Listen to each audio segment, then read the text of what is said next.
There are a lot of different Pokemon challenge runs out there. And you know what? I decided to add one more to the pile. I call it the Type Chain Challenge, or TCC for short. What exactly is a type chain, I hear you ask? Well, it's when all the Pokemon on your team are connected through their types. Okay, not a great definition, so why don't I just show you a quick example to clarify. So let's say we have a team made up of Ivysaur, Dragalge, Duraludon, Gourgeist, Doublade, and Skarmory. From any one of these Pokemon on your team, you can connect to another member just through their shared types. Cool! So what happens if the team were to change? Well, let's say you drop Doublade for a Haunter. Nice, it connects through both Ivysaur and Gourgeist, since, it's Ghost and Poison. But wait, we don't have Steel anymore, and there ain't no Flying type, so what happens to Skarmory? Well, unfortunately, they will need to come off the team. But, don't fret too much. Just deposit it in your PC, and if there's ever a valid connection again, bring them back on. But where's the challenge to all this? I can make almost any team I want doing this. You yell at the man who's already wrote, filmed, and published this. Well, that's just the foundation. What I haven't mentioned yet is that you can only catch Pokemon whose types are also connected to your chain, and only one catch per unique area.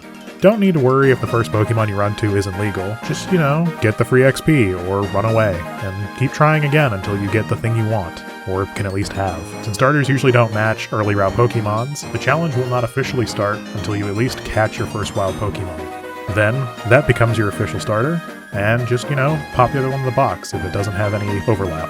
Now, in any good challenge, there's always going to be some exceptions and edge cases. And trust me, I think I thought of most of them. Firstly, I said you can only catch Pokemon with the types connected to your chain. That doesn't mean there aren't other ways to get them. Whether it be buying, as rewards, or even trading, that's perfectly fine. Just you can't use them unless they connect to your existing chain. Otherwise, again, PC. Now, secondly is battle gimmicks. This one's got a bit to it, so just bear with me. If a gimmick would change your Pokemon's types, and it would no longer have a connection because of that, you cannot use said gimmick. Let's say you have an Aggron with a Mega Stone. If its only connection to your team is through Rock, then you can never Mega Evolve it because it'll be pure Steel. Technically illegal. The same is true for Terastallization. If you want to, say, have your Smoliv become an Electric type, okay, sure, but you need to already have an Electric type on the team to do that.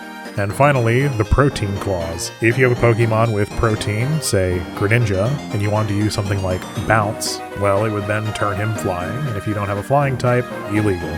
Now, the final thing to this is, if you're in a position where your team becomes invalid for whatever reason, don't worry. Just stop making progress in the game, get to the closest PC, and do some rearranging. Now, if you can't get to the PC for whatever reason, maybe you're blocked or what have you, just don't use those illegal Pokemon until you can get them off the team. I think that about covers everything, so let's just do a quick rules recap. So the challenge starts when you catch your first wild Pokemon. Once started, you can only catch and use Pokemon who connect to your other types.